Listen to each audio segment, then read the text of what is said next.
The wait was not as long as normal. Whether or not to take this as a good or a bad thing, however, Rro'katha was not sure. She was roused from her slumber by a series of sharp knocks on the door. Lifting her head, she saw gray light streaming in through the curtains, but she heard no rainfall. Judging by the light, she assumed it was a little past sunrise. She caught sight of Rro'katha stirring under the blankets. His head poked up, swaddled in sheets, his eyes droopy with tiredness. "What's that?" he slurred drowsily, before releasing a large yawn that put his fangs on display. "It's probably work. Go on back to sleep," Rro'katha said, though she felt tense. She went over to the door, peering through one of the large gaps in the frame. Unable to make out who was on the other side in the low lighting, she opened it just a crack. "What is it?" "Grayson's got a job for you. Says it's important," came the reply from the man on the other side, the man looking much too young to have such a steady voice in this line of work. "Didn't tell me anything else, just that you shouldn't keep him waiting, and you'd be briefed in his office." 5 minutes. Rro'katha nodded before turning back to her little brother. Making sure he was still wrapped tightly in the blanket, she whispered to him. "Stay in bed today. Your fever's too high to come out to read, all right? I'll be back as soon as I can." Rro'katha looked far too tired to argue, and with his worsening condition, he probably felt far too weak to want to. "Okay." He hadn't even opened his eyes, causing Rro'katha's stomach to twist in worry. She hurried back to the door and threw it open. "Let's go."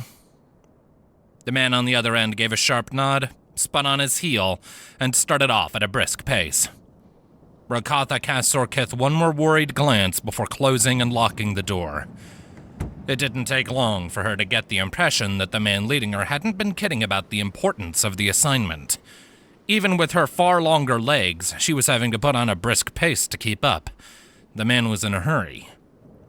That didn't bode well. The city wasn't very lively even by the time they made it to the Gossiping Guppy. The normal people would start creeping and crawling out of their homes in due time, but between the gray and the grime, most tended to savor what moments of their homes they could get. It left the streets eerily and hauntingly quiet, to the point Rro'katha half expected a frail and wispy ghost to seep out of the nearby brickwork and cry at her about how lonely it was. At least she could feel sorry for a lonely ghost. Even the guppy was quiet when she stepped inside. It hadn't opened for the morning, and judging by the lack of lights, it probably wasn't going to for the day. Even more red flags. Grayson's attention couldn't afford to be divided. "He's got a few other people with him," her escort said as she started for the hall, "so don't jump in surprise or anything." "Despite Grayson calling me Kitty, I'm not so easily startled," she growled back. Even so, she was nervous as she stepped through the threshold. The quiet atmosphere clung to the nape of her neck like a tick as she made for the secret door and made the descent.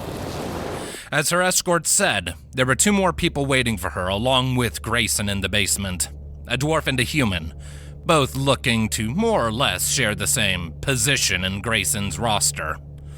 Large muscles and grim demeanors told the tale well enough. More enforcers. Grayson was sitting behind his desk, impatiently tapping his fingers together over his chest when she arrived. His face lit up. About time you showed up," he chimed, sitting up from his slouched position. The other 2 shot Grayson a look, then turned to Rro'katha. The dwarf wrinkled his nose as if he had caught a rank odor. Wisely, he said nothing. Rro'katha ignored the 2 other men. They weren't important by any means in her opinion. "I'd have been here sooner if my brother were feeling better." She tried to hide the growl, but she wanted him to know it was his own fault. Grayson shrugged. None of the lip, pussycat. We're strapped for time today, so shut up and listen, he said before standing up. His demeanor shifted, any and all levity fading from his features. Now, last time you were down here, you mentioned that the embittered have been a problem for my clients, and while that doesn't excuse you pulling your punches, you weren't wrong. They are a big problem. And now you're going to take that big problem and make it a little bit smaller. I have good reason to believe a group of the self-righteous bastards are gathering in one of my warehouses up the port, planning to launch some more raids tonight, and you three are going to raid them first. Rro'katha hesitated, not because of the job, but because she was contemplating pressing her luck. Payment up front or double when I return? I think that's fair for this situation. Grayson jabbed a finger at her. You get paid what you earn. Do your job well, and you'll make up for what you missed last time. Flub it up, and you get more consequences. As simple as that. And I don't have time to haggle this with any of you either. We only have so much time before the bastards start making moves, and I want you to catch them before they're ready. Take them off guard and make sure they don't trouble us again. Which warehouse? The dwarf asked in a gruff tone. Two-story one, has a bit of graffiti on the side. Charming little doodle of a harpy, Grayson replied. Has blue roof tiling. Can't miss it. As much as she wanted to argue that she had all the time in the world to take advantage of a chance to maybe put a little pressure on Grayson this time, the truth was she didn't have the time. Sorkith was getting worse by the hour, and it just wasn't worth the risk. Let's go then. Grayson grinned and clapped his hands together. Marvelous. Do be careful now. The embittered have a bad habit of being armed. Is the lion going to take a weapon? The other man asked, nodding her direction. Bront and I are strapped, but I don't see anything on her.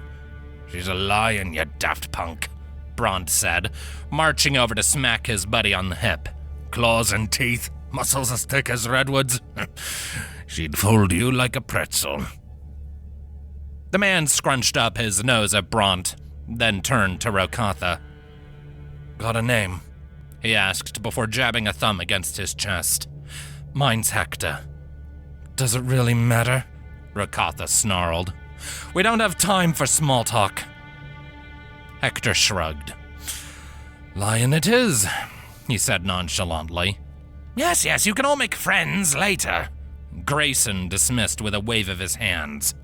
But for now, go and crack some skulls. Gladly, Bront said with a wide grin, his fingers curling around what looked to be an oversized blacksmith's hammer strapped to the side of his belt as he marched out the door. Hector rolled his eyes at the smaller man's bravado before following him out. Rro'katha was the last one through the door, her eyes lingering briefly on one of the jars. She killed her impulses as quickly as they rose and turned to go.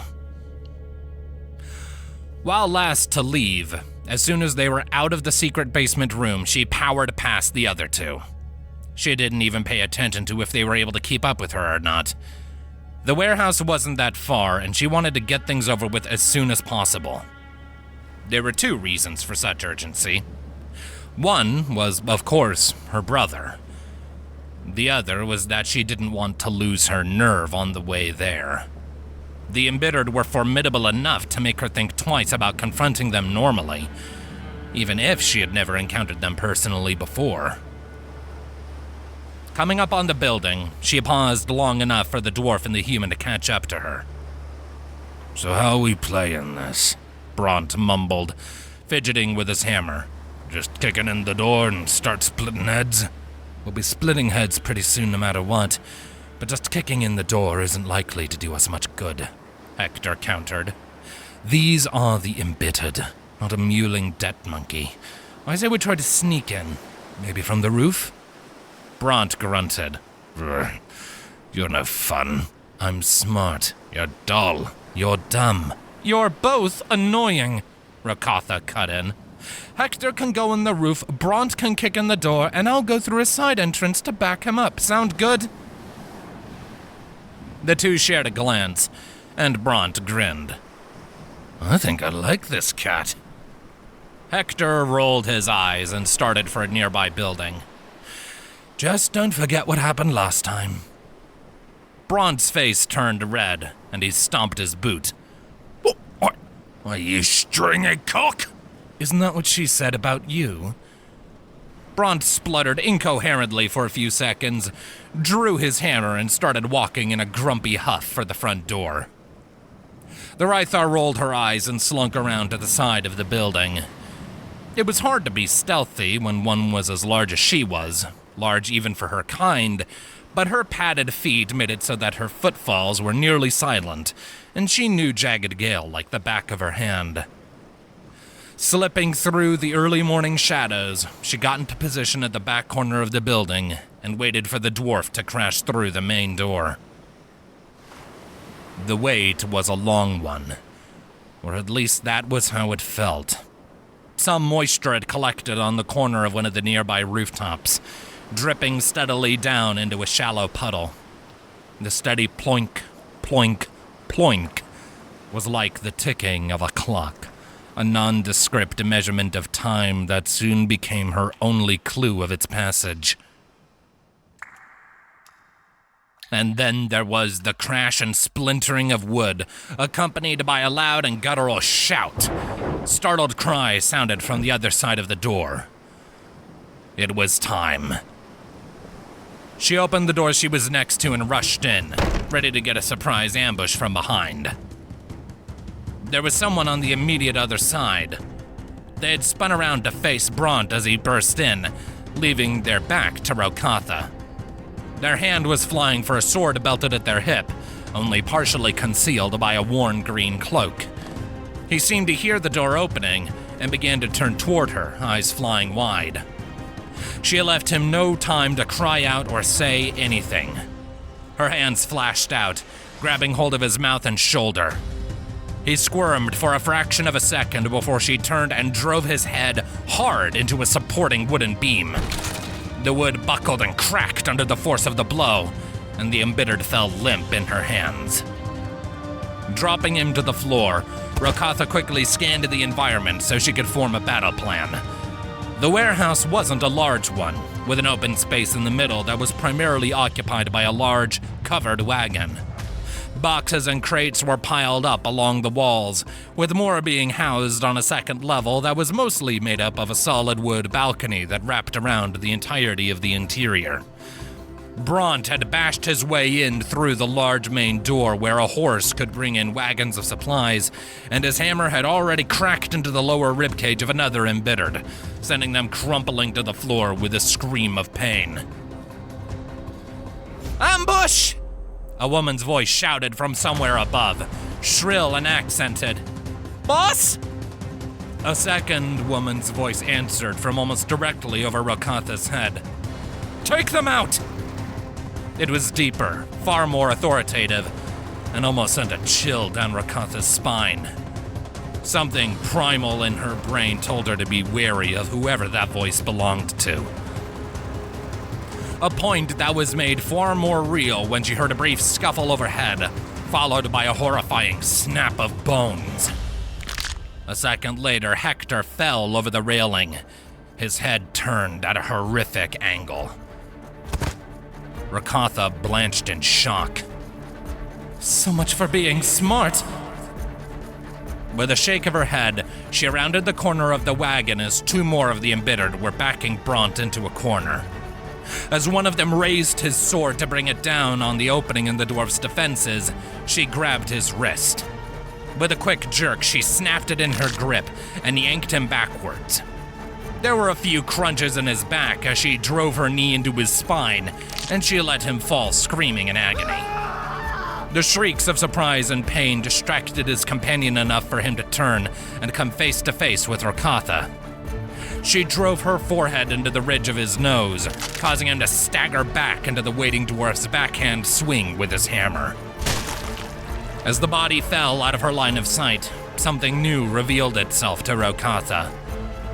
In the back of the wagon, the lid of one of the crates had been pried off, revealing its contents. Her heart skipped a beat when she saw more jars of the herbs her brother needed. For a moment, the fight ceased to matter. Is this where Grayson imports them to? She wondered. "Hey, focus up!" Brunt growled, thumping her on the hip. "We got 2 more. Where's Hector?"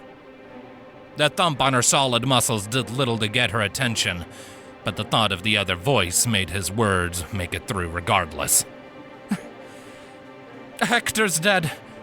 We need to finish this fast or get the hell out of here. Brunt's face paled. "What? Dead? Just like that?" Before Rro'katha could say anything, a dark shape descended from the rafters above and crashed to the ground behind Brunt. He jumped in place and spun around, swinging his hammer wildly.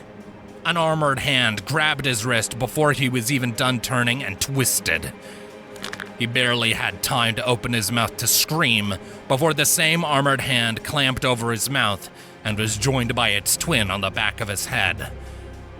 A twist and a snap later, and he fell to the ground in a heap. "Just like that," the newcomer said. Stunned, Rro'katha staggered back and instinctively shifted into a defensive stance.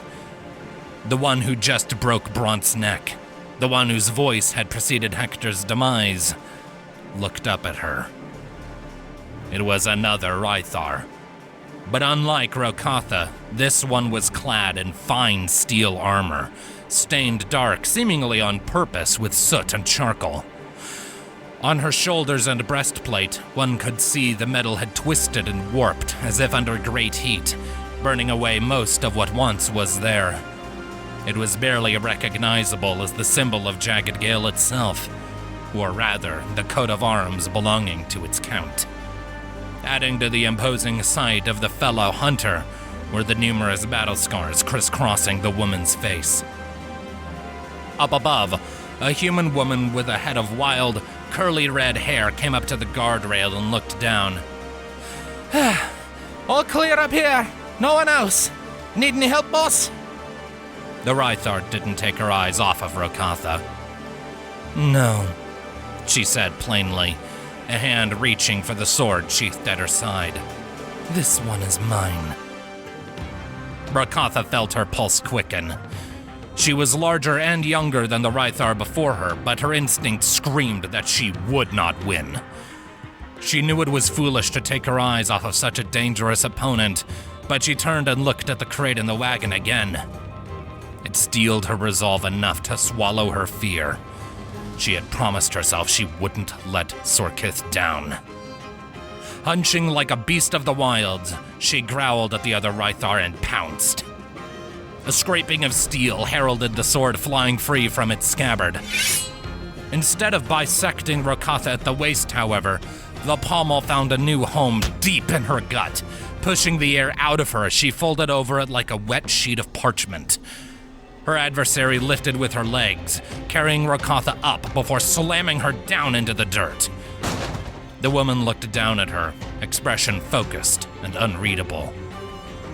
"Your stance is poor. Your posture is flawed. Your attention is divided," she said flatly, almost as if she were lecturing a student, before pushing off and away from Rro'katha. As she scrambled to right herself, she looked to see the armored Rythar spin her sword into a reverse grip and stab it into the earth. Sucking in a breath, Rro'katha let out a roar before lunging again. If she didn't want to use a weapon against her, that was fine. Rro'katha's first punch missed its mark entirely, with the woman shifting to one side and knocking the blow aside with a well-placed wrist. Snarling, Rro'katha followed up with a series of claw strikes and punches. Each one was deflected or evaded with expert precision. Feeling a rush of frustration, she lunged forward, then ducked down at the last second. Her opponent tensed in surprise as Rro'katha successfully wrapped her arms around her waist and hefted her into the air. With a guttural shout, Rro'katha brought the Rythar down onto the ground with an echoing metallic clunk. Capitalizing on the chance, she scrambled up and drove her fist as hard as she dared into the Rythar's face, trying to finish her as quickly as possible. The first punch met its mark just fine, drawing a grunt out of her pinned enemy. The second, however, was met by an open mouth full of sharp teeth. Rro'katha shouted as blood spilled from her bloodied knuckles and tried to withdraw. The teeth held her in place until an armored fist rose to strike her in the face in response. Stars exploded across her vision as she lurched back. She only just had the sense to realize her enemy had tucked her legs up to her chest before both hit Rro'katha in the diaphragm and sent her to her back. By the time she was back on her feet, clutching her bleeding hand to her belly and holding her free hand to her chest, her enemy had also already risen and assumed a patient, defensive stance. "Who is this woman?"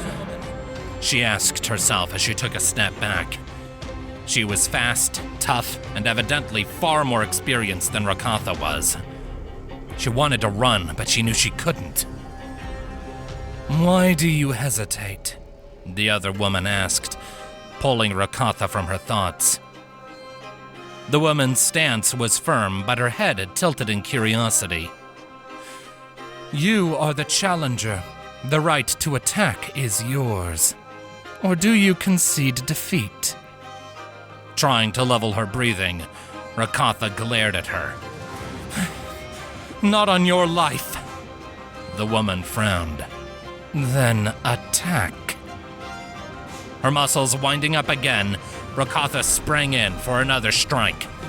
She aimed to feint high to draw her opponent's eyes upward so that she could shift into an uppercut. Evidently, however, her opponent was not one to be fooled by a second misdirection. She shifted to one side at the last second, dodging the uppercut and snatching Rro'katha by the wrist. Her free hand snapped out like a lunging viper, striking Rro'katha once in the gut, once in the collarbone, and once in the chin, all in rapid succession. It hurt, and the edges of her vision went temporarily dark as all the air was forced from her yet again. But Rro'katha was no stranger to pain. She didn't protect herself with armor or rely on a weapon. Dazed as she was, she turned her staggering motion into a spin to hit the other Rythar with a back fist. It cracked across her opponent's jaw, but she too rolled with the momentum. The armored Rythar spun and raised her foot in a wide, hooking kick that struck Rro'katha in the side under her arm.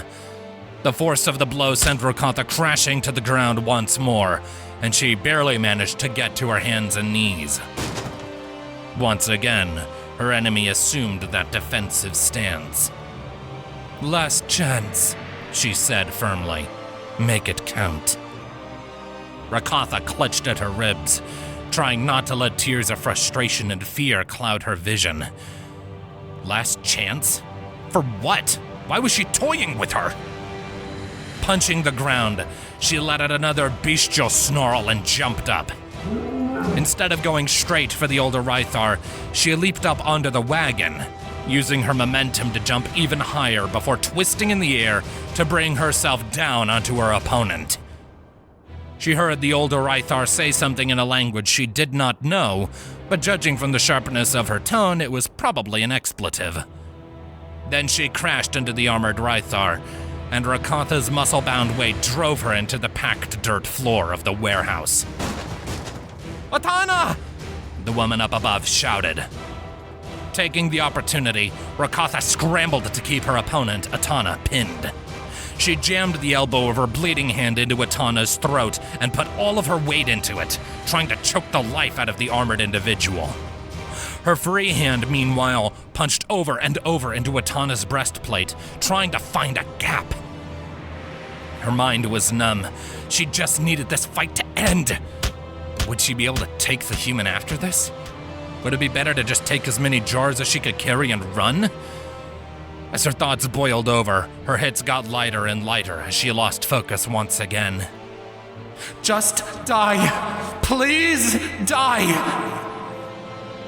She was drawn from the turmoil in her mind when Etana's hand grabbed her bloodied fist and squeezed hard. The already aching flesh seared with newfound agony, drawing a scream from her. At the same time, Etana shifted her weight and lifted her leg, successfully throwing Rro'katha off of her. Etana rose, holding a hand to her throat and gasping for air. Her eyes remained fixated on Rro'katha, however. Your challenge has been heard, she said after a moment as Rro'katha also stood. And it has failed. We shall speak when you wake. What? Rro'katha balked in confusion. For the first time since this fight started, Etana made the first move. Her hands flashed forward into the gap between Rro'katha's fists and shoved them aside, then came together to clap Rro'katha's ears. The world flashed white, her head throbbed, and all she could hear was a deafening ringing. As she staggered, Rro'katha barely noticed Etana ducking low. One hand grabbed Rro'katha by the throat, another by her thigh, and then she was in the air. She squirmed, fought frantically, but had only a second to even register what was happening. Etana turned and slammed Rro'katha down into the back of the wagon, head first. The world flashed white, then dark, then was gone.